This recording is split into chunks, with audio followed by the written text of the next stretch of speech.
Ya Nabi salam alaika, ya Rasul salam alaika, ya Habib salam alaika, salawatullah alaika. Assalamualaikum warahmatullahi wabarakatuh. Yang terhormat Ketua Masjid Al-Hakim dan pengurus-pengurusnya, insya Allah diberkahi Allah SWT, serta yang kita hormati Bapak Ibu sekalian para jemaah yang tidak bisa satu persatu kita sebutkan. Semoga kita semua mendapat berkah dari Allah SWT. Alhamdulillah, kami dari Yayasan Khazanah Kebajikan Pondok Pesantren Darul Al-Quran, saya Imron Taslim, mudir dari Pondok Pesantren. Di sebelah ada Ustadz Bagus, guru merotal kita. Di sebelah ada santri kita Tegar Hakiki, ada juga Katami. Alhamdulillah dijumpakan oleh Allah SWT di pagi hari ini di masjid yang sangat kita cintai ini. Baiklah Bapak Ibu sekalian, sebelum kita mulai kajian kita sama-sama bacakan Ummul Kitab agar kiranya kajian ini mendapat ridho dari Allah SWT. Apa yang kita kaji nanti kita dibimbing oleh Allah, pertanyaannya dibimbing oleh Allah, dan jawaban juga dibimbing oleh Allah. Mudah-mudahan Allah ridho kepada kita sehingga kita bisa sami'na wa ata'na. Al-Fatihah. A'udzubillahi minasyaitonirrajim. Bismillahirrahmanirrahim. Alhamdulillahirabbil alamin. Arrahmanirrahim. Maliki yaumiddin. Iyyaka na'budu wa iyyaka nasta'in. Ihdinas siratal mustaqim. Siratal ladzina an'amta 'alaihim ghairil maghdubi 'alaihim waladdallin. Amin. Baik Bapak Ibu sekalian, hari ini kita temanya yaitu bagaimana meningkatkan kualitas ibadah kita menyambut bulan puasa. Alhamdulillah Bapak Ibu sekalian, kita beberapa hari lagi adalah suatu bulan yang kita tunggu-tunggu, yang kita nanti-nanti, yaitu selama 12 bulan ada satu bulan yang sangat kita istimewakan. Kenapa kita istimewakan? Karena di bulan ini adalah bulan yang diturunkan kitab yang sangat mulia, yaitu Al-Quran. Diturunkan lewat siapa? Lewat malaikat yang mulia, yaitu malaikat Jibril, diberikan kepada manusia yang sangat mulia, yaitu Nabi kita Nabi Muhammad Sallallahu Alaihi Wasallam. Nah, maka dari itu Bapak Ibu sekalian, menyambut bulan puasa, di hari bulan puasa kita jangan samakan dengan hari-hari yang biasa. Jangan kita samakan dengan hari-hari yang biasa. Nanti akan kita bahas ada 7 dimensi yang mesti kita perhatikan di dalam bulan puasa yang harus kita tingkatkan. Karena bulan puasa adalah bulan yang dimuliakan. Siapapun yang memuliakan itu, maka hidupnya akan dimuliakan. Nanti akan kita lihat kalau puasa kita benar-benar memuliakan, sesudah kita puasa kita akan ada suatu perubahan. Akan ada suatu perubahan. Ya. Baik, kita buka dulu pertama perintah puasanya di surahnya Al-Baqarah ayatnya 183. Dibaca Ustaz. A'udzu billahi minasyaitonir rajim. Bismillahirrahmanirrahim. Ya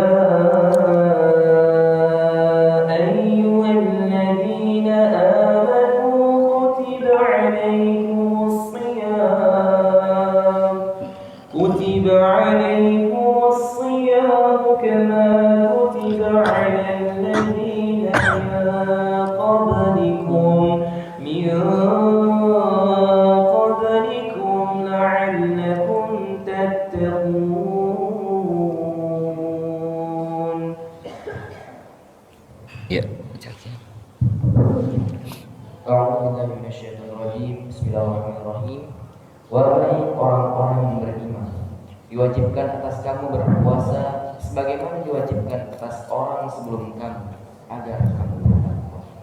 Masya Allah, luar biasa. Tadi dibacakan Arabnya, dibacakan artinya. Merdu sekali. Ya ayyuhallazina amanu kutiba alaikumusiyam kama kutiba alal ladzina min qablikum la'allakum tattaqun. Nah, dibacakan juga artinya, wahai orang yang beriman, diwajibkan kepada kamu berpuasa sebagaimana diwajibkan orang sebelum kamu, agar kamu bertakwa. Jadi bahwasanya Allah memberikan perintah ini khusus orang yang beriman. Lantas pertanyaannya, bulan puasa ada yang makan Ustadz? Gak usah repot-repot, gak usah kepo, karena dia tidak diajak. Bulan puasa ada yang merokok di luar, jangan kepo, karena dia tidak diajak. Karena diajak dalam rombongan puasa ini, armada puasa ini khusus orang yang beriman. Beriman seperti sebelah ada juga dia beriman juga. Iman itu terbagi menjadi tiga, ya, menjadi tiga dimensi. Pertama, iman yang ada di hati. Yang kedua, iman yang diucapkan. Yang ketiga, iman yang dilaksanakan. Iman yang ada di hati, maka dijelaskan di surat 47, orang-orang yang beriman yang ada di hati, dia cinta akan kebaikan. Cinta dengan kebaikan. Ya. Segala kebaikan dia sangat mencintai. Terutama di bulan puasa dia sangat mencintai, begitu indahnya bulan puasa itu. Maka orang-orang yang beriman dalam hati, bulan puasa datang itu ditunggu, bukan menjadikan beban bagi mereka. Itu orang kita yang dalam hati. Iman yang diucapkan, bahwasanya orang yang mengucapkan innas sholati wa nusuki, bahwasanya hidupku, matiku hanyalah untuk Allah. Maka orang yang mengucapkan, imannya diucapkan, dia selalu memberikan ucapan-ucapan yang baik. Ucapan-ucapan baik, perkataan-perkataan yang baik. Iman yang dilakukan yang sami'na wa ata'na, orang-orang yang mempunyai kehidupan yang dimuliakan oleh Allah. Karena kehidupan kemuliaan kita itu tergantung kepada iman kita. Orang-orang yang iman dilakukan, dia akan menjadi kaya. Karena apa? Kalau dia mengaku Tuhannya Allah, nabinya Nabi Muhammad, dia akan kaya. Kata kaya bukan berarti banyak harta. Bukan berarti banyak harta. Orang yang kaya itu kaya dalam hati dan kaya ucapan. Saya kasih contoh ya. Orang yang kaya sekarang ini beras mahal. Sekarang beras mahal. Orang yang kaya tidak akan bilang beras mahal. Tidak akan berang besar. Kalau dia bilang beras mahal, berarti dia bukan kaya.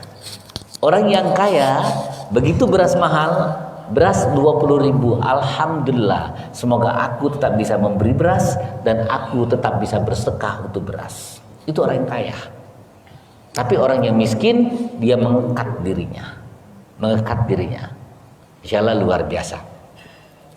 Baik Bapak Ibu sekalian, iman tadi bawa 3. Maka diajak di sini orang yang beriman menuju ke takwa. Menuju ke takwa.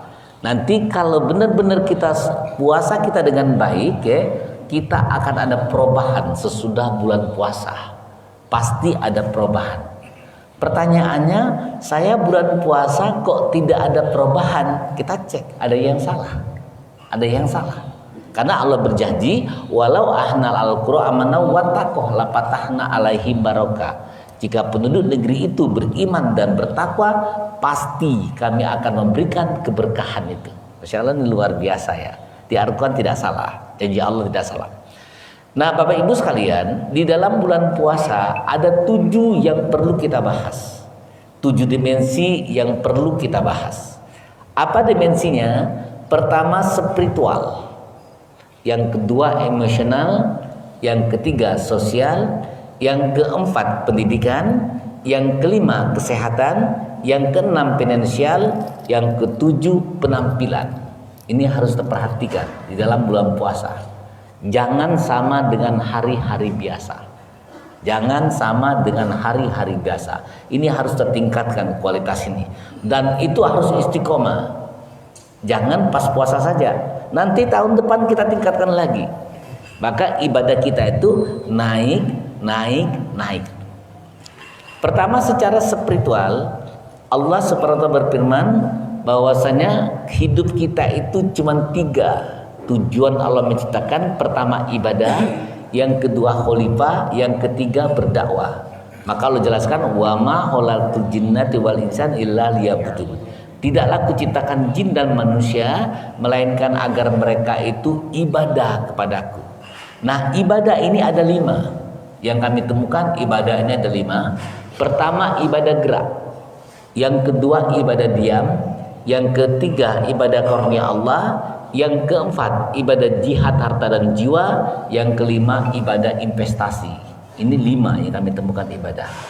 Mungkin Bu baru dengar Ustaz. Ya, kami menemukan bahwasanya ibadah itu ada 5. Pertama ibadah gerak yaitu sholat. Maka Allah perintahkan aqimis sholat taliduluki samsi ila ghasaqil laili wa qur'anal fajr. Laksanakanlah sholat sesudah matahari tergelincir sampai gelap malam. Dan laksanakanlah sholat subuh, sesungguhnya sholat subuh disaksikan para malaikat. Malaikat apa yang menyaksikan? Yaitu semua malaikat dibimbing oleh malaikat hafazah. Maka di hadis yang sahih bahwasanya sholat subuh itu, sholat sunahnya saja mendapatkan hadiah dari Allah SWT seluas langit dan bumi. Apalagi sholat wajibnya, maksudnya luar biasa. Nah, sholat yang perlu kita perhatikan sangat yaitu sholat subuh dan sholat wusta. Ya, maka di Al-Quran itu ada 2 sholat yang harus ditekankan sekali, subuh dan wusta. Bahkan di sholat wusta itu, kalau kamu takut dalam perjalanan, boleh kamu sholat sambil berjalan kaki. Maka dijelaskan di Al-Baqarah 138 ya. Boleh kamu sholat sambil berjalan kaki. Coba kita baca dulu artinya saja. Al-Baqarah 138 ya. Demikian. Ya. A'udzubillahi minasyaitonir rajim. Bismillahirrahmanirrahim. 238 Al-Baqarah 238. Peliharalah semua sholat dan sholat wusta, dan laksanakanlah sholat karena Allah dengan khusyuk. Jika kamu takut ada bahaya, sholatlah sambil berjalan kaki atau berkendaraan. Kemudian apabila telah aman, maka ingatlah Allah, sholatlah sebagaimana Dia telah mengajarkan kepadamu apa yang tidak kamu ketahui. Pelihara semua sholatmu.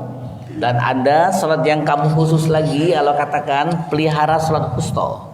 Apa sholat wusta? Sholat asar. Kamu takut dalam perjalanan, boleh kamu sholat sambil berjalan kaki.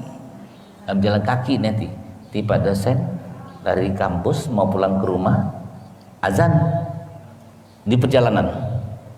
Ya, ambil tayamun saja. Akhir sampai nyetir, Allahu Akbar, Bismillahirrahmanirrahim, Alhamdulillahirabbil alamin. Terus dibayangkan saja. Nanti kalau sudah sampai ke rumah ada waktu. Ternyata kita sampai rumah jam 5.40. Masih ada waktu nih. Lakukan sholat lagi. Tapi kalau kita sampai di rumah sudah maghrib, yang tadi berlaku. Karena sholat wusta tidak bisa digabung dengan maghrib. Ya, sholat subuh tidak bisa digabung dengan zuhur. Maka ada 2 sholat. Jangan salah dengar, salah tanggap. Ada yang mengatakan Ustadz Imron sholatnya 2 rakaat, 2 waktu. Bukan, tetap 5 waktu. Yang 2 ini ditekankan. Karena kalau maghrib kita terlambat, kita bisa gabung dengan isya ya. Isya bisa kita gabung malam lagi masih bisa. Tapi sholat wusta tidak bisa. Nah, Bapak Ibu sekalian, bagaimana kita bulan puasa tingkatkan salat kita, tingkatkan salat sunnah kita. Selama ini kita salat sunnahnya biasa saja, tingkatkan. Dan ada satu salat yang sangat penting sekali di Al-Quran, salat sunnah, yaitu salat tahajud. Maka Allah jelaskan wa minal laili fatahajjat bihi nafilatal lak asa ayapasaka rabbuka maqamam mahmuda. Kita bertahajud. Karena orang bertahajud di surat 51 ayatnya 13 itu dia punya surga tersendiri. Misalkan ada bapak ibu juga sholat 5 waktu, ya 5 waktu sholat, ya ada bapak ibu yang sholatnya 5 waktu dia bertahajud, maka surganya berbeda. Surganya berbeda. Orang-orang bertahajud dia akan mendapatkan surga VIP, surga tersendiri, ya surganya tersendiri. Coba kita baca surga yang tersendiri dulu, surat 51 ayat 15 sampai 16. A'udzubillahi minasyaitonirrajim. Sesungguhnya orang-orang yang bertakwa berada di dalam taman-taman surga dan mata air. Mereka mengambil apa yang diberikan Tuhan kepada mereka. Sesungguhnya mereka sebelum itu di dunia adalah orang-orang yang berbuat baik. Siapa orangnya? Terus mereka sedikit sekali tidur pada waktu malam, dan pada akhir malam mereka memohon ampunan kepada Allah. Terus lagi, dan pada harta benda mereka ada hak orang miskin yang meminta dan orang miskin yang tidak meminta. Nah, Bapak Ibu sekalian, kalau kita ingin surga VIP ada 3 syaratnya. 1, dikit sekali tidur di waktu malam, yaitu bertahajud. Maka di ilmu kesehatan, mungkin ada orang kesehatan ya, kita jam 2 malam tuh nggak butuh tidur lagi. Nggak butuh tidur lagi. Kita butuh tidur jam 8 sampai jam 2 ya, jam 1 ya. Jam 1, jam 2 itu kita nggak butuh tidur lagi. Tubuh kita beda kebutuhannya. Ya, nanti ada dari kesehatan juga menemukan ternyata tahajud itu luar biasa. Yang kedua, pada akhir malam dia bermohon ampun. Akhir malam kapan? 15 menit sebelum subuh. Maka 15 menit sebelum subuh, misalkan dari rumah menuju masjid, astagfirullahaladzim, astagfirullahaladzim, beristighfar. Ada yang salah kadang-kadang, dia bawa tasbih, ada bawa tasbih, bawa tasbih,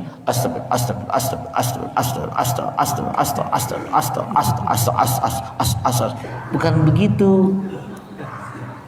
Ya, beristighfar itu bermohon ampun itu kita berbicara, iman yang diucapkan, yang ada di hati, yang ada dalam pikiran kita. Kita bayangkan kesalahan kita. Kita astagfirullahaladzim, bayangkan. Misalkan Bapak Ibu sekalian, kita pernah berbuat yang tidak baik. Astagfirullahaladzim, ya Allah, aku pernah berbuat ini, ya Allah, ampuni aku, ya Allah. Astagfirullahaladzim, ya Allah, ampuni aku, ya Allah. Maka orang yang beristighfar itu matanya lembut dan dia bisa menangis kalau benar-benar beristighfar. Tapi ada kita, maaf ya, pakai ketek-ketek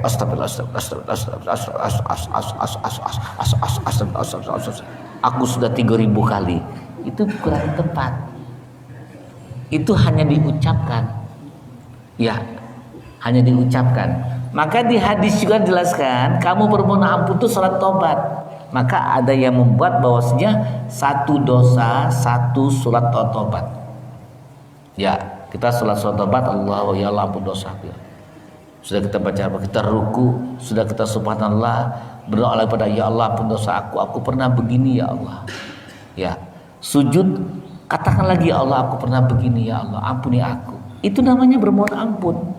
Bukan mengejar kuantitas tapi mengejar kualitas. Ini mengejar banyak. Oh, bulan puasa ini aku sudah 35.000 satu hari. Bocor banjir air liur aku. Oh Allah, itu salah. Itu salah. Ya. Nah, Bapak Ibu sekalian, tadi bahwasanya ibadah ada 5. Pertama gerak, yang kedua ibadah diam. Ibadah diam yaitu puasa. Puasa bukan hanya kita menahan makan, tapi menahan pembicaraan kita. Sekarang zaman pilpres, jangan ikut-ikutan menyalahkan Anies, menyalahkan Prabowo, menyalahkan Ganjar. Kita sudah melakukan kewajiban kita. Sudah kewajiban kita.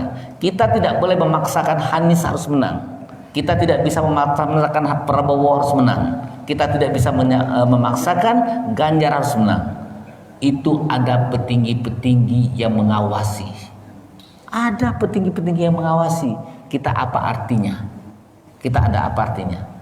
Dan juga bicara kita, ada yang bicara lisan, yang ini ada bicara secara tertulis. Kalau ada berita-berita yang tidak baik, jangan dikirim ke grup karena belum tentu itu benar. Kalau itu tidak benar, ini menjadi gibah, ini menjadi fitnah. Wah, di sana curang. Sekarang pertanyaannya, apakah kita melihat kecurangan itu? Kalau tidak melihat, jangan kita kirim. Ya, di grup saya, kalau ada di grup itu selalu kirim apa-apa, saya tegur. Tidak mau tegur, saya hapus. Tidak saya hapus, saya keluarkan dalam grup. Karena saya jaga grup saya. Saya jaga grup. Jangan membuat gibah dalam grup, karena itu merupakan dosa jariah nanti. Jadi bicara kita bisa yang langsung, bisa yang tercatat. Ini harus kita hati-hati, karena kita lagi beribadah diam. Yang ketiga, ibadah mencari karunia Allah, karena ibadah kita itu 24 jam. 24 jam. Mencari karunia Allah, kita bekerja. Bagaimana caranya kita bekerja akan diakui dalam jadi ibadah? Kadang-kadang banyak salah konsep dalam bekerja. Pak, kenapa begawi? Aku begawi ini nak hidupi anak bini. Salah. Salah besar. Allah yang menjamin rezeki. Itu adalah muslim. Ya. Aku bekerja karena perintah Allah. Yang kedua, bisa menyambung silaturahim. Yang ketiga, agar aku bisa bersedekah. Cuma 3 konsep bekerja. Sama seperti ini, saya lihat semalam ada jadwal saya tabrakan di Ghazali 1, di sini 1. Badan saya kurang fit. Saya pakai masker malam-malam agar hangat tubuh. Saya yakin Allah berikan kesehatan buat saya. Alhamdulillah jam 2 lebih sedikit saya sudah bangun. Ya, saya bekerja berdakwah karena perintah Allah. Yang kedua, saya bisa menyambung silaturahim. Yang ketiga, agar aku bisa bersedekah. Itu konsepnya. Tapi kadang-kadang orang bilang, aku bekerja ini untuk menghidupi anak bini. Salah. Ya, salah. Yang benar 3 konsepnya. Maka ilmu mengetuk pintu langit itu kerja itu 3. Yang keempat adalah ibadah jihad harta dan jiwa. Perbanyak harta kita di bulan puasa. Selama ini kita infaknya misalkan 10%, tingkatkan menjadi 11%. Jangan tidak ada peningkatan. Selama ini 12%, tingkatkan menjadi 13%. Dan jiwa kita selama ini kita sibukkan ya dengan duniawi kita, sibukkan dengan akhirat kita. Perbanyak akhirat kita, tingkatkan kualitas ibadah kita. Yang kelima adalah ibadah investasi. Apa investasi itu? Yaitu amal jariah, ilmu bermanfaat, doa anak yang soleh. Contoh, kita memberikan investasi. Amal jariah, apa yang mesti kita lakukan? Pagi-pagi datang ke masjid duluan, bisa nyapu, bisa ngepel, bisa membersihkan kamar mandi. Pak Haji, kok membersihkan kamar mandi? Iya, bulan puasa. Saya mau meningkatkan ibadah saya. Bulan puasa. Selama ini keluarganya yang tidak pernah sholat, temuin, ayo sholat. Ayo sholat. Apa alasan kamu tidak sholat? Tidak punya baju, tidak punya apa? Saya fasilitasin, tingkatkan. Kok Pak Haji sekarang ke rumah-rumah kayak jemaah tabligh aja? Iya, saya akan meningkatkan kualitas ibadah kita, meningkatkan investasi kita. Coba kita lihat, kita belajar dari jemaah tabligh. Mereka mengetoki pintu rumah-rumah. Bahkan Masya Allah luar biasa, jemaah tabligh itu dapat preman-preman yang selama ini tidak pernah sholat, preman selama ini tidak pernah tahu dengan angka alif dan ba. Itu luar biasa. Itu luar biasa ya. Tapi tetap banyak yang menyalahkan juga. Banyak yang gak suka dengan jemaah tabligh. Ya, Ustadz dia itu meninggalkan anak bini. Wah, saya juga berdakwah meninggalkan anak bini. Kadang-kadang ke Jakarta, kemana-mana saya tinggalkan. Nggak saya ikutin anak bini saya. Ya, berdakwalah sesuai dengan kemampuan kita, sesuai dengan ilmu yang kita miliki. Ya. Nah, maka ibadah investasi, amal jariah, ilmu bermanfaat, dan doa anak soleh, inilah yang kita bawa terakhir. Nanti ibadah gerak, kalau kita sudah dipanggil oleh Israel, tidak usah sholat lagi. Nanti kalau udah mati nggak usah sholat lagi. Ibadah diam, nggak usah puasa lagi, nggak usah bekerja lagi. Tidak usah lagi kita lagi mau jihad harta dan jiwa, karena sudah tertutup. sudah tertutup, rekeningnya sudah ditutup. Cuman 3 yang dibuka di hadis yang sahih: amal jariah, ilmu bermanfaat, doa anak yang soleh. Jadi kita sekarang ngaji tanpa berbicara, orang tua kita almarhum mendapatkan. Kadang-kadang orang bilang saya sedekah atas nama orang tua saya.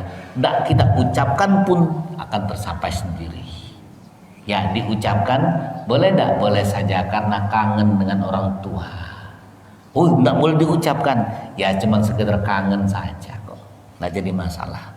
Tapi tanpa berbicara ini sudah nyampe sendiri. Masya Allah, di luar biasa. Nah Bapak Ibu sekalian, ini secara spiritual. Maka secara spiritual yang perlu kita perhatikan, jangan terjadi kita menjadi syirik dan musyrik. Karena syirik dan musyrik itu, syirik itu perlakuan, musyrik itu manusianya, ada 3. 1, membuat Tuhan tandingan.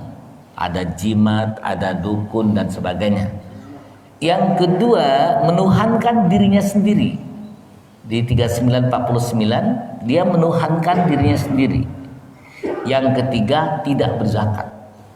Tidak berzakat merupakan musyrik. Kita buka 3949. A'udzubillahi minasyaitonirrajim. Bismillahirrahmanirrahim. Maka apabila manusia ditimpa bencana, dia menyeru kami. Kemudian apabila kami memberikan nikmat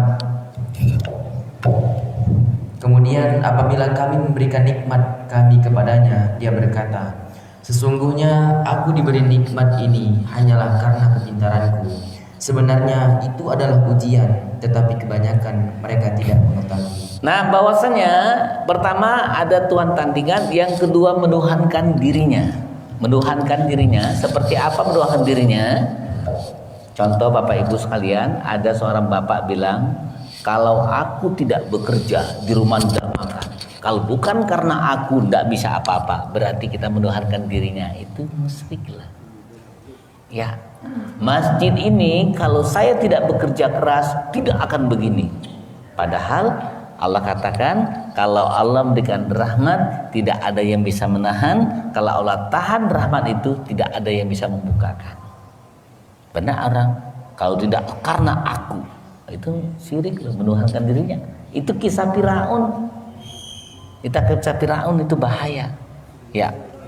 Ya, yang ketiga di surat 41 ayat 6 dan 7, orang yang musyrik itu, syirik itu tidak berzakat.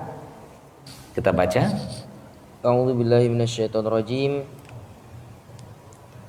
Katakanlah Muhammad, aku ini hanyalah seorang manusia seperti kamu yang diwahyukan kepadaku bahwa Tuhan kamu adalah Tuhan yang Maha Esa.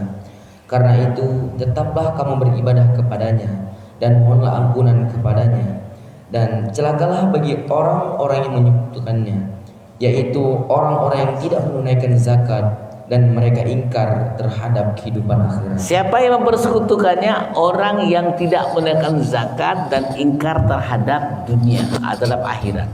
Jadi orang yang tidak berzakat juga musyrik, syirik. Maka Bapak Ibu sekalian, Allah itu ada solusi. Ustadz, harta saya nggak banyak, jadi belum sampai nisabnya. Allah memberikan suruh zakat fitrah. Zakat fitrah diwajibkan kita berzakat fitrah. Yang tidak mampu zakat fitrah. Maka Allah katakan dia tidak mau zakat, dia adalah musyrik, dia adalah syirik. Jadi ada 3, spiritual, emosional, dan sosial. Jadi syirik itu terbagi menjadi spiritual, emosional, dan sosial. Spiritualnya menduakan Allah, emosionalnya menduakan dirinya, sosialnya tidak mau membagikan hartanya. Masya Allah, ini luar biasa. Nah Bapak Ibu sekalian, dosa syirik musyrik ini tidak bisa diampuni. Tidak bisa diampuni kalau kita lihat di An-Nisa 48. Tapi Allah jelaskan di Az-Zumar 53, Allah akan mengampuni semuanya. Bahkan di Az-Zumar 35, dosa yang paling buruk pun Allah ampuni. Tapi bagaimana caranya nanti? Ya 35, 39, 35.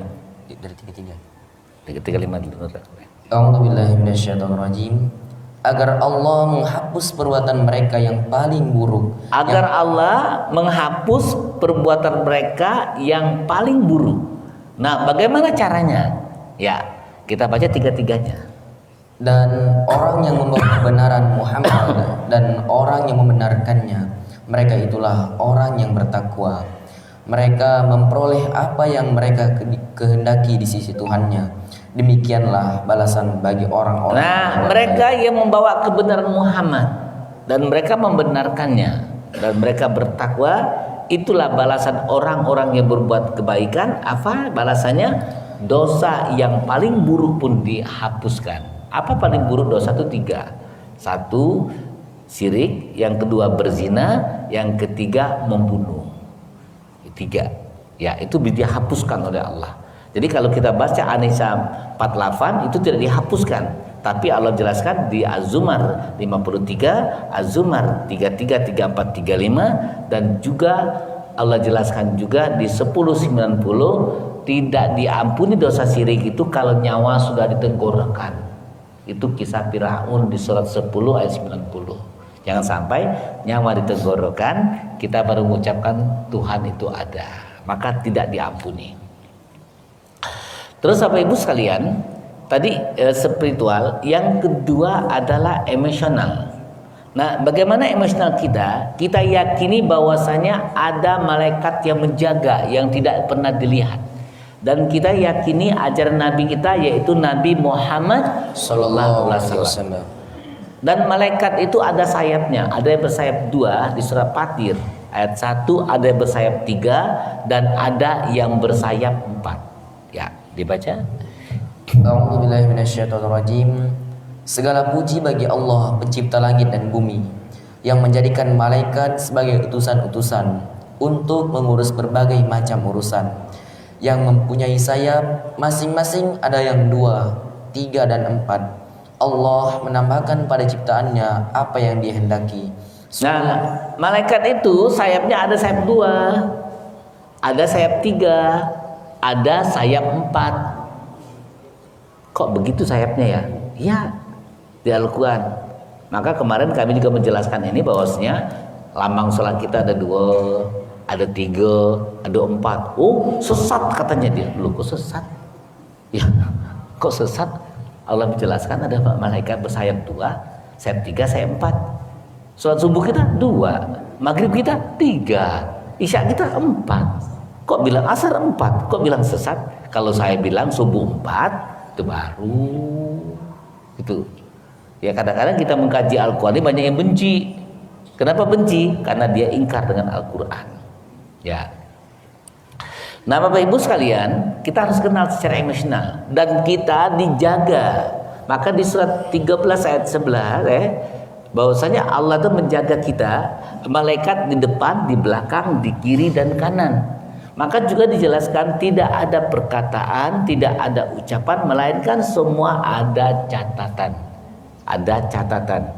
Nah, maka dari itu Bapak Ibu sekalian, bagaimana cara emosional kita di bulan puasa? Jaga bicara kita, karena ucapan itu adalah doa. Seringkali bunda-bunda, maaf ya, tapi bukan bunda-bunda di sini. Di pasar rame puasa pertama, apa katanya? Waduh, pasar rame banget, semua mahal. Nggak boleh, nggak boleh. Kita bersyukur bertemu dengan bulan puasa, semuanya barang mahal semua, naik semua, kita bersyukur kita mampu membeli. Kita bersyukur kita mampu membeli dan mampu bersama-sama orang gembira di pasar rame-rame. Karena banyak orang di pasar rame tapi dia tidak mampu pergi ke pasar. Apa? Mungkin badannya tidak sehat, mungkin kantongnya juga tidak sehat. Ya, bersyukur bisa ke pasar sama-sama. Dan juga pada saat harga yang mahal, jaga kata-kata kita. Oh, beras mahal 18. Maunya berapa? Mau 2.500. Silakan kembali berapa tahun yang lalu. Kita harus nikmati di posisi kita. Nikmati di posisi kita.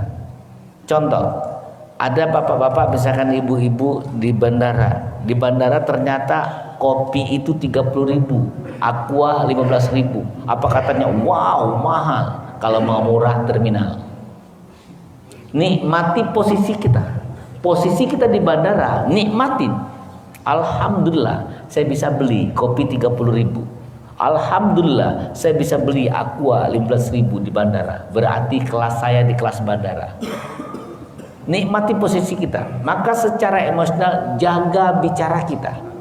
Jaga bicara kita. Posisikan di posisi kita. Posisikan di posisi kita. Pada saat orang umroh, ada es dawet itu harganya 10 real. Berapa? Kalau dihitung Indonesia 80.000. Wow, mahal. Jangan bilang mahal. Saya nikmatin.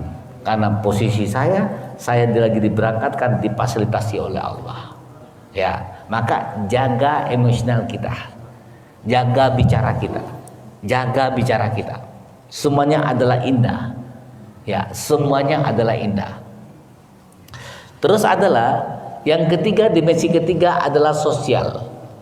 Maka Allah jelaskan, kalau kamu puasa, maka dimensi ketiga di Al-Baqarah 215, yas'alunaka madza yunfiqu. Bahwasanya Nabi bertanya, kemana aku menginfakkan hartaku.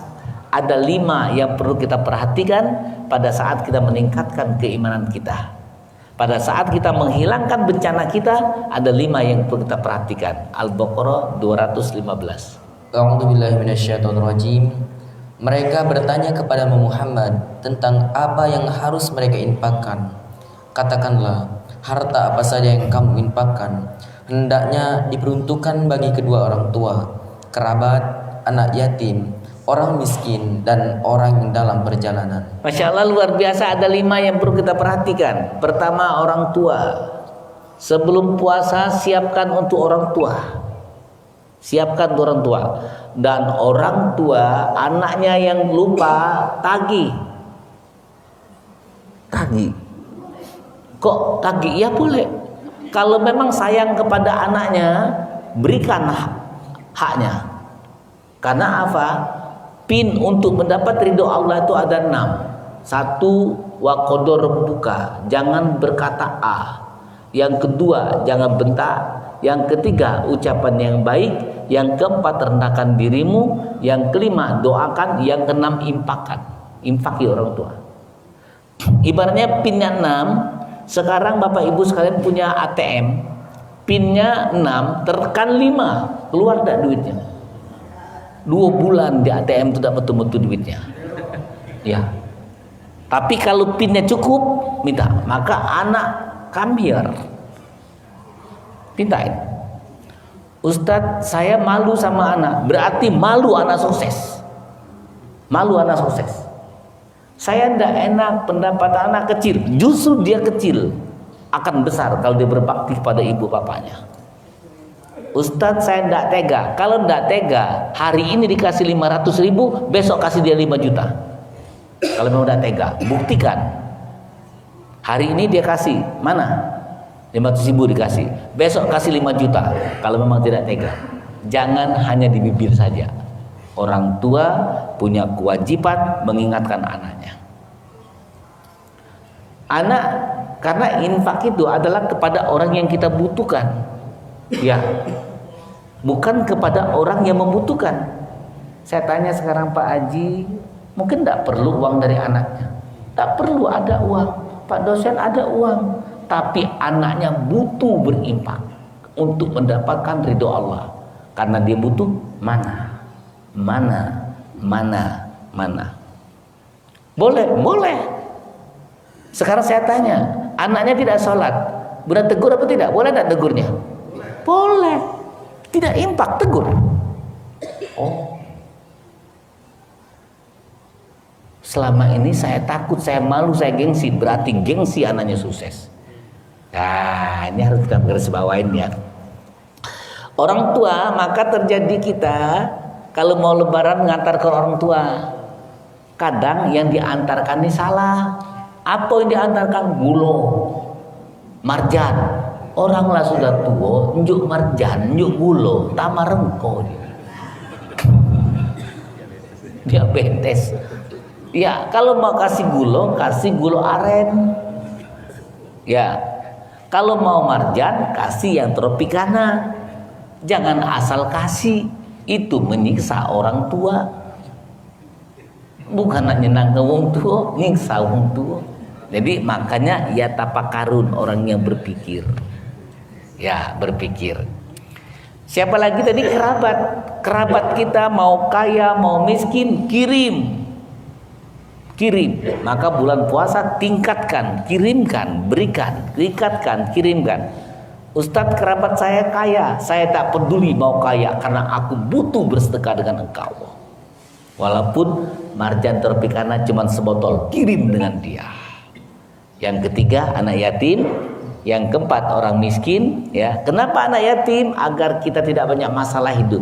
Orang miskin, kenapa orang miskin? Agar kita tidak dimiskinkan.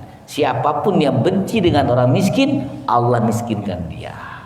Yang kelima adalah fisabilillah. Fisabilillah nggak usah jauh-jauh ya. Marbot masjid, guru ngaji, guru TPK.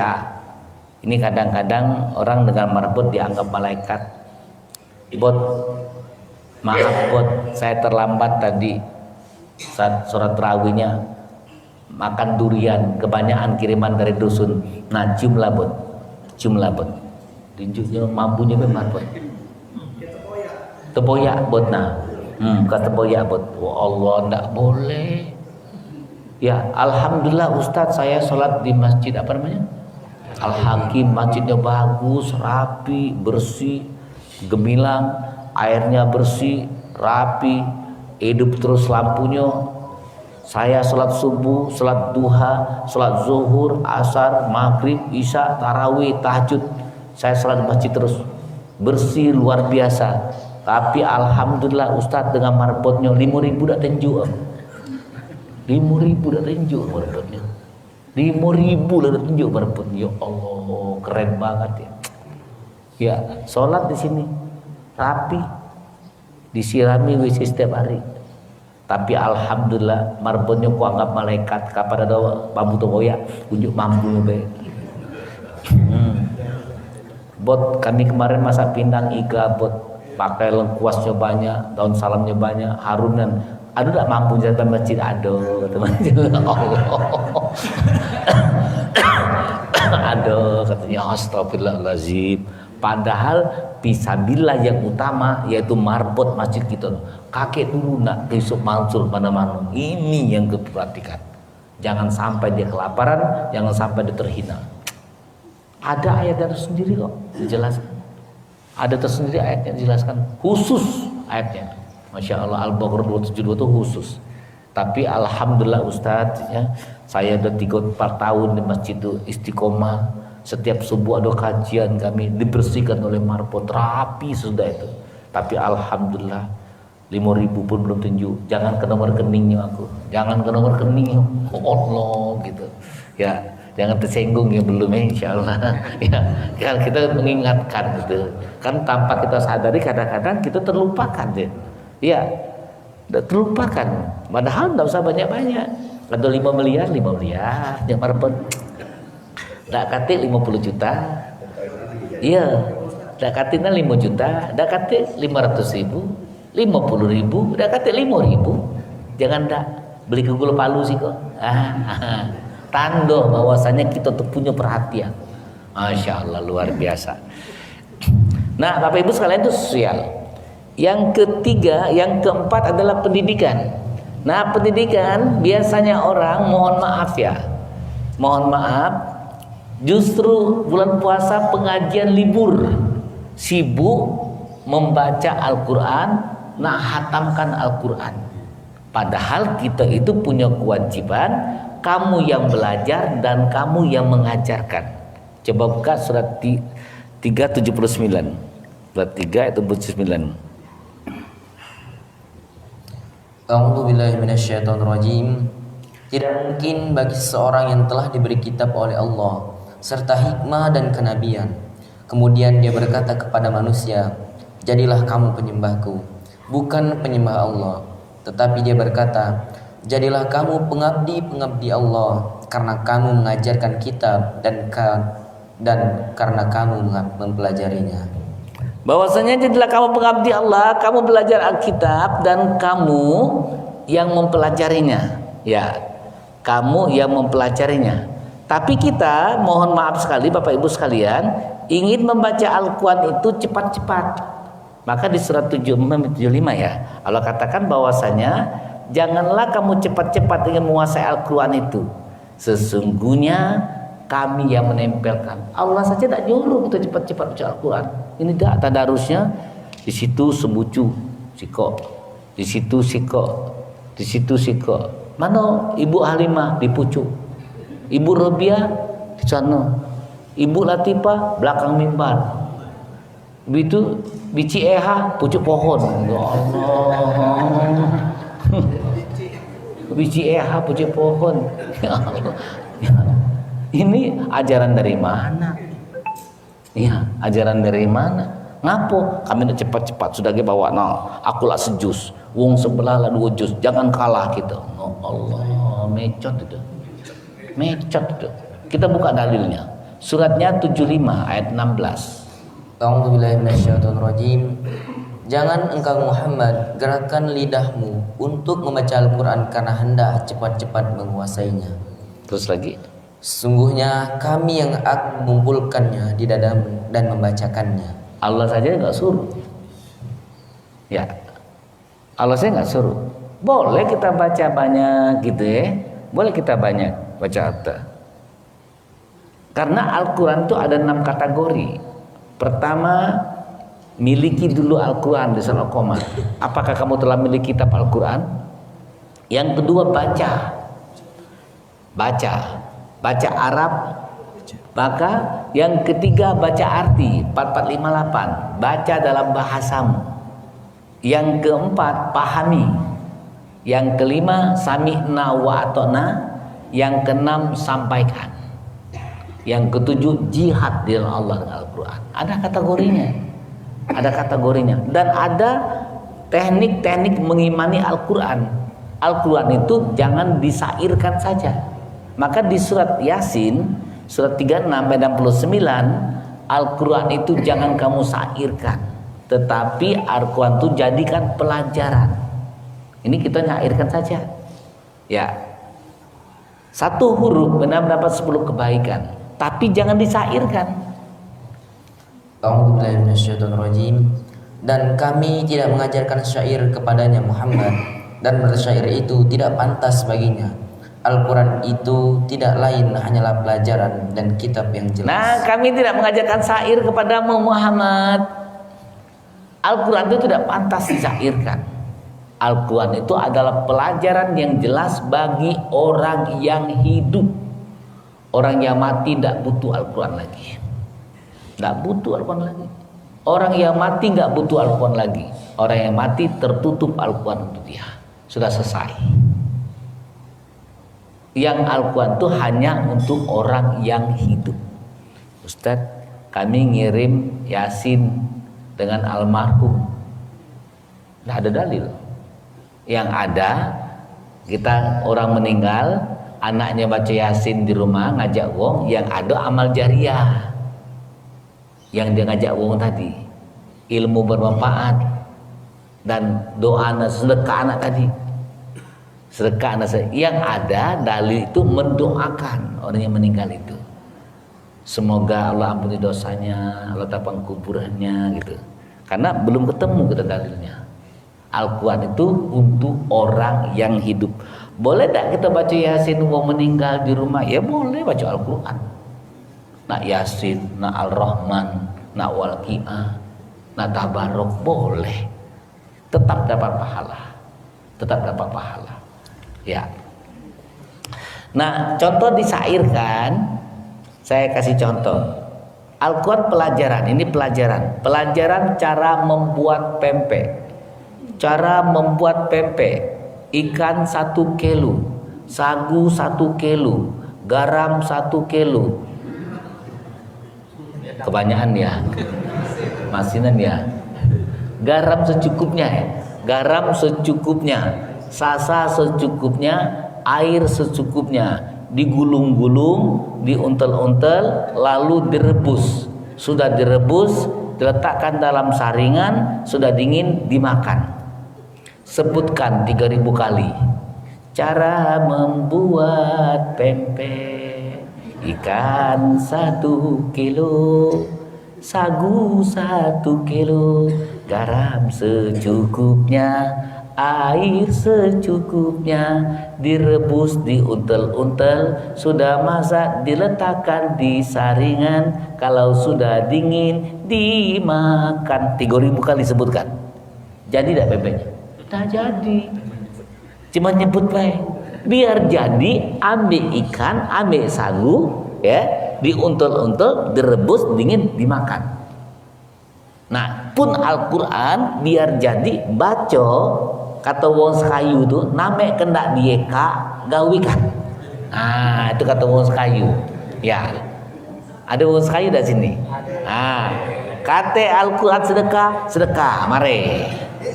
Nah, kata Al-Quran solat.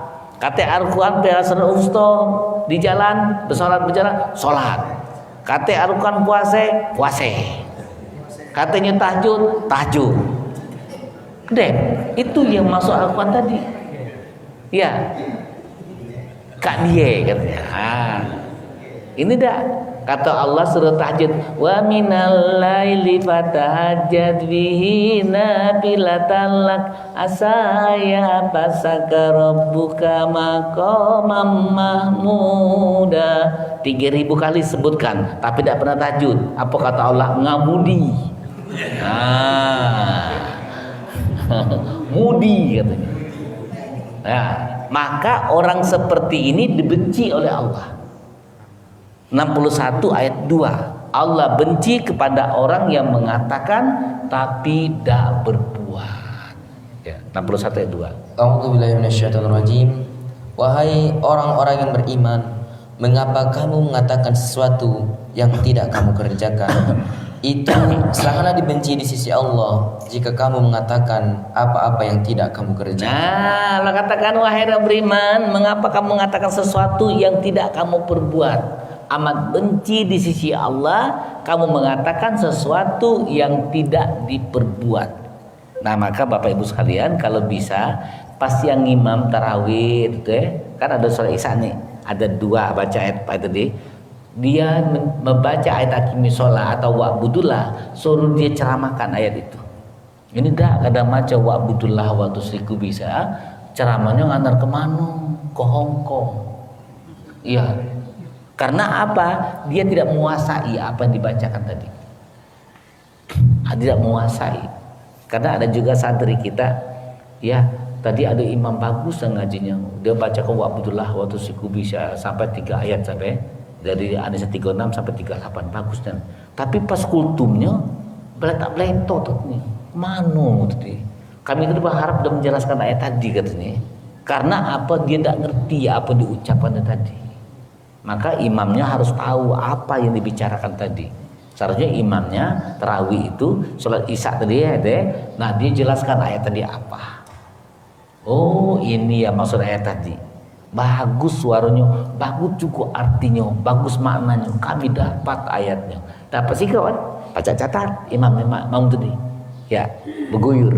Ini kadang-kadang suaranya bagus, tapi tidak ngerti apa yang diomongkan tadi.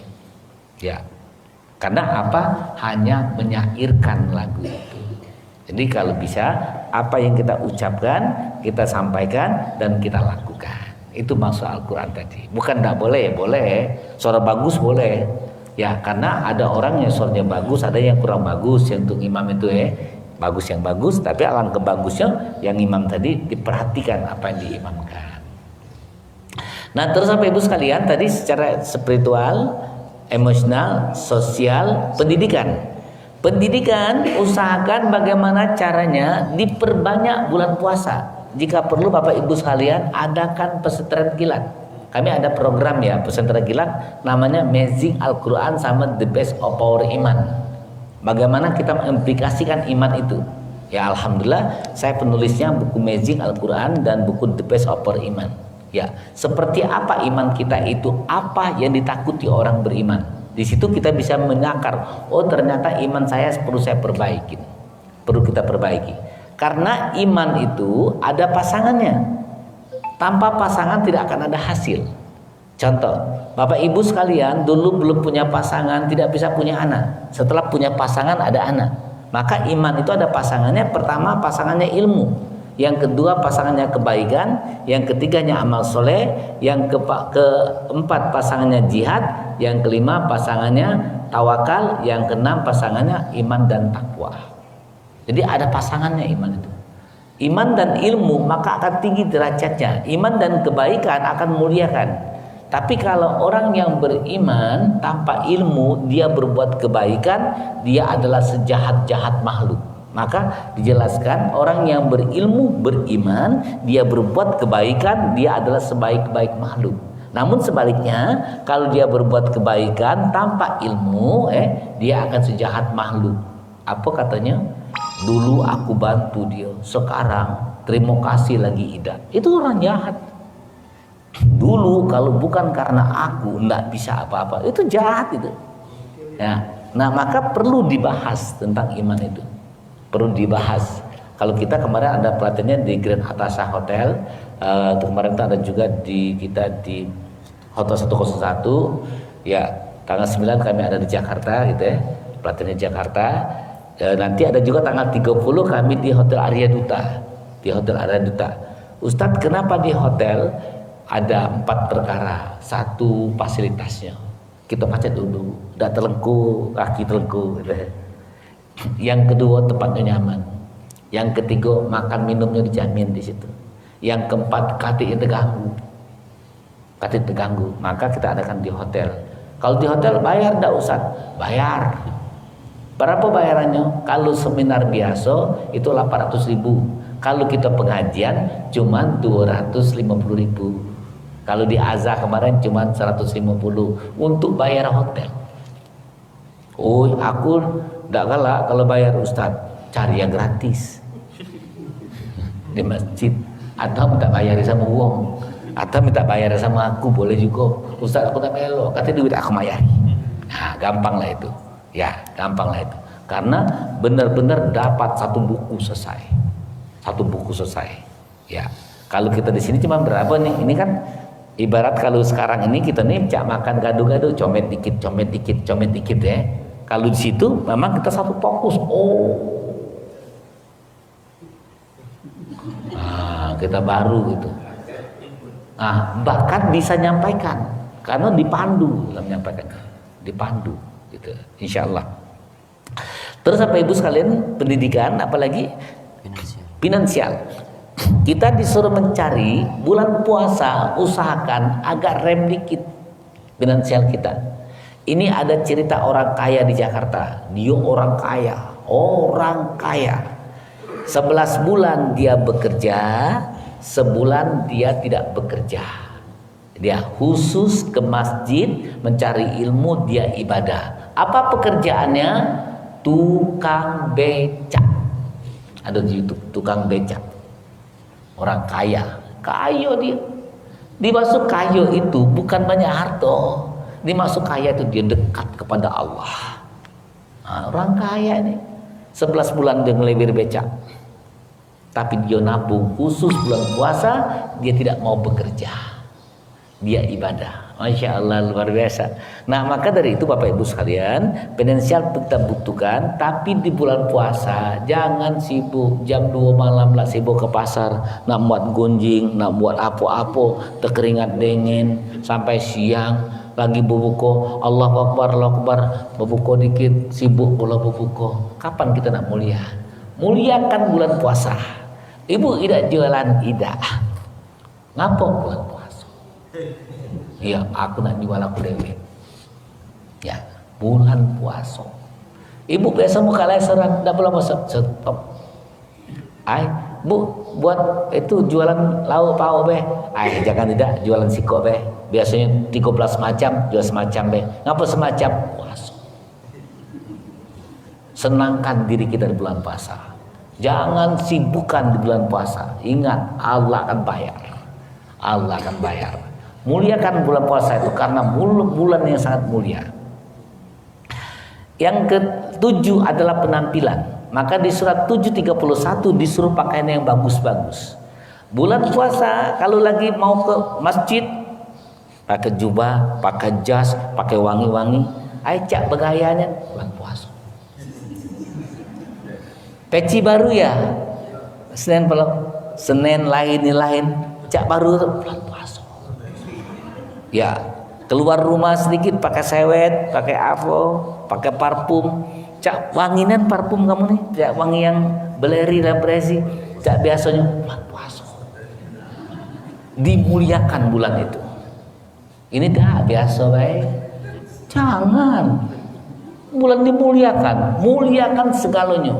Oh, baju hari ini abang, besok ijang, koneng, terus lagi pakai jas yang bagus-bagus ke masjid. Biasanya kondangan pakai jas. Pak, cak keren kan jas tuh yang 2 jutaan. Allah gitu. Pasok. Ya, setelah pakai jas, pakai gamis lagi. Cak, nah kemana cak ceramah? Bulan puasa. Bulan puasa. Banggakan bulan itu. Ini dah biasa baik. Iya, matulah. Kata-kata bos kayu, nak kemana? Nak beranggak situlah. Ada bulan puasa ya, makalah. Janganlah.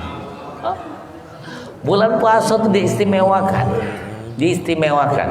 Bunda-bunda biasanya ngaji bulan puasa pakai jilbab apa-apa, dinjuk selendang dikit yang putih tipis, yang tipis-tipis tuh, yang kemelip-melip cak wajib. Bu, cak wong nak naik haji bulan puasa. Ya. Biasanya kalau hari biasa makan beras sikok, makan duo. Bu, berasnya duo bulan puasa. Ya. Harus dikhususkan bulan puasa itu, dimuliakan, disebutkan. Karena bulan itu bulan yang mulia, maka kita harus mulia juga. Nah, kadang-kadang Bunda Bapak Ibu sekalian, hal seperti ini kadang tidak terjangkau. Maka kami membuat konsep 7 kehidupan itu ada. Ya, ini kami bahas di The Best of Our Iman, 7 kehidupan ini. Ya, maka terjadi di The Best of Our Iman waktu kami mengadakan di Al-Furqan. Al-Furqan itu dia batas, dia seatnya khusus seat mereka, cuman ada 80 seat. Saya bilang begitu pertama saya mengajarkan saya Tebes Periman, catat semua kesalahan. 2 jam pertama saya minta berapa kesalahan. Ustadz 60 iko kesalahan aku. 60 baru 2 jam 60 kesalahan aku. Masya Allah, luar biasa ya. Ternyata banyak sekali kesalahan-kesalahan yang perlu kita perhatikan. Ya, termasuk Bapak Ibu sekalian, kesalahan yang fatal yang kita lakukan tanpa sengaja. Kalau orang nak umroh nak haji, sibuk nak minta doa, sibuk nak minta oleh-oleh. Mau nak ibadah, bukan nak ngurusi tubuh. Ya, sibuk nak oleh-oleh, sibuk unjuk ke buku semua ini doa, disertasi. Nah, doa. Ya Allah gitu. Ya, kapan gua nak pergi sibuk nak oleh-oleh. Sebenarnya kalau orang umroh, orang haji, wong dapat rahmat dari Allah, traktir dia. Traktir dia. Misalkan Pak dosen diangkat jadi rektor. Wah, dia kata rektor, kapan aku traktir? Kita gembira, ini dah. Dia angkat rektor. Traktirlah, model sike jadilah ya. Model sikap jadilah, rendahnya diri kita. Traktir orang itu. Traktir. Maka Bapak Ibu sekalian, kenapa kita disuruh selawat? Ya, kenapa disuruh selawat? Ya, Allah katakan bahwa kita berselawat, malaikat dan Allah berselawat dan Nabi. Karena Nabi kesayangan Allah. Kita menyayangi orang disayangi Allah. Maka dari itu kalau orang dapat rahmat dari Allah, sayangi dia, traktir dia. Misalkan Bapak anaknya lulus kedokteran, oh Pak anaknya lulus kedokteran ya, iya alhamdulillah, omong sama Nanda, aku nak traktir makan siang ini hadiah untuk dia. Kalau ada orang umroh, Bu minggu depan saya mau berangkat umroh, belikan mukna, belikan apa jilbab, ini Bu tolong bawa di Masjidil Haram dan Masjidil Nabawi, atau ini kaos kaki tolong dibawa, ini dah Bu nak umrah jangan lupa.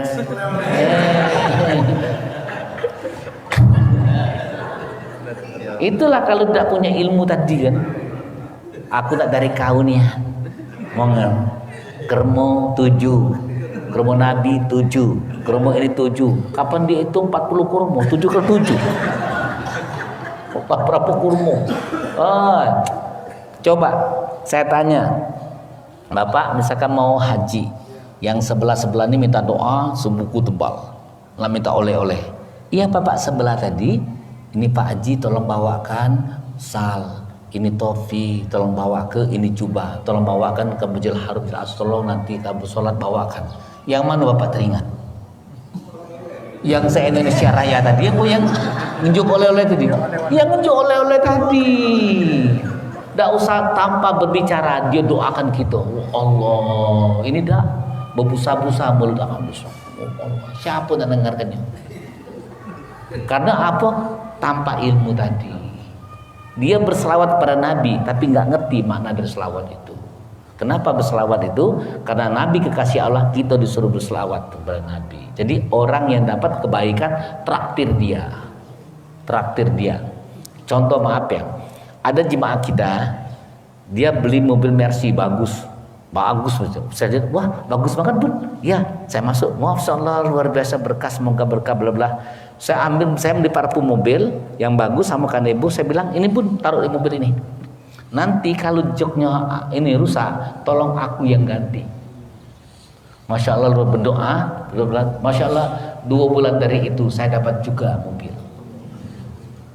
Ya, Ida ngomong, katanya ajak-ajak lah. Muranian jadi wong. Karena ada dalilnya. Di An-Nisa 32 itu kalau dapat rahmat dekati dia, minta pada aku kamu. Ini dah minta dengan dia. Ini salah. Makanya iman kita harus diperhatikan. Maka ada pelatihan namanya the best of para iman.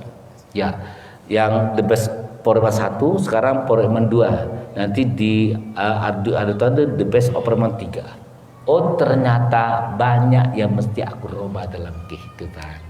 Masya Allah luar biasa, berkah selalu. Nanti kita berjumpa. Kalaupun ada kesempatan nanti boleh kita adakan di sini the best of para iman gitu ya. Tapi kalau duduk maklum deh, dapat baca sehari-harian kalau patah kaki ya, mungkin setengah hari gitu kita adakan karena kasihan ya kalau mau 1 hari full kita ngambil atau minjam sekolahan yang ada tempat duduknya, ada AC-nya ya, ada juga makannya. Kalau ketua Pekarlam tuh ada dinces, ada kubes, ada bunces, makanya baca ngecenges dikit gitu. Insya Allah berkah selalu. Wassalamualaikum warahmatullahi wabarakatuh. Waalaikumsalam warahmatullahi wabarakatuh. Doa. Baik Bapak Ibu sekalian, kita baca umul kitab agar kiranya Allah ampun dosa kita semua, Allah ampun dosa kedua orang tua kita, Allah angkat derajat kita, Allah muliakan kita, Allah menjadikan kita orang sebenarnya kebaikan, istiqomah kebenaran dan semua ketakwaan. Dan Allah memberikan kesempatan pada kita bulan puasa untuk meningkatkan kualitas puasa kita secara spiritual, emosional, sosial, pendidikan, kesehatan, dan juga finansial, dan juga Allah tingkatkan penampilan kita yang lebih baik. Al-Fatihah. A'udzubillahiminasyaitonirrajim. Bismillahirrahmanirrahim. Alhamdulillahirabbil alamin arrahmanirrahim maliki yaumiddin. Iyyaka na'budu wa iyyaka nasta'in. Shiratal mustaqim. Shiratal ladzina an'amta 'alaihim ghairil maghdubi. Amin ya Allah, amin ya Rahman, amin ya Rahim. Rabbana zalamna anfusana wa illam taghfir lana wa tarhamna lanakunanna minal khasirin. Rabbana afrigh alaina sabran wa sabbir aqdamana wansurna 'alal qaumil kafirin. Ya labiha ya labiha ya labi husnul khotimah. Ya Allah, matikan kami secara husnul khotimah ya Allah. Matikan kami secara husnul khotimah. Ya Allah ya Kudus, Engkau lah yang Maha Suci. Sucikan ibadah kami ya Allah. Sucikan ibadah kami ya Allah. Berikan cahaya di hati kami, di depan kami, belakang kami, di kiri kami dan kanan kami. Jadikan kami menjadi amal soleh yang Kau ridhoi. Ya Allah ya Ghafur, Engkau yang Maha mengampuni. Ampuni dosa kami semua, dosa kedua orang tua kami, dosa kedua orang tua kami, dosa kedua orang tua kami, dosa kaum muslimin dan muslimat. Ya Allah ya Muhaimin, Engkau lah yang Maha menjaga. jagalah keimanan kami, jagalah ketakwaan kami, jagalah ilmu kami, jagalah keberkahan kami, dan jagalah keluarga kami, jagalah rezeki kami ya Allah. Ya Allah ya Latif, Engkaulah yang maha lembut. Lembutkan hati kami untuk melaksanakan perintah. Lembutkan hati kami, sabarkan kami untuk melaksanakan ibadah puasa ya Allah. Lembutkan hati kami untuk meningkatkan kualitas puasa kami ya Allah. Ya Allah ya Mu'is, Engkaulah yang maha bening. Berilah persangka yang baik pada kami ya Allah. Terutama sekarang lagi calon presiden ya Allah, berilah persangka baik pada kami ya Allah, agar kami tidak terjadi dosa ghibah ya Allah. Berilah kebeningan kami dalam prasangka, berilah kebeningan kami dalam keputusan, berilah kebeningan dalam tindakan kami. Rabbana innana amanna faghfir lana dzunubana wa qina azabannar. Rabbana atina min ladunka rahmah wa hayyi lana min amrina rasada. Rabbi adahilni mudahlat sedeki wa ahrijni muraja sedeki wa ja'alni min ladunka sultanan nasira. Rabbana atina fid dunya hasanah wa fil akhirati hasanah wa qina azabannar walhamdulillahi rabbil alamin. Wassalamualaikum warahmatullahi wabarakatuh.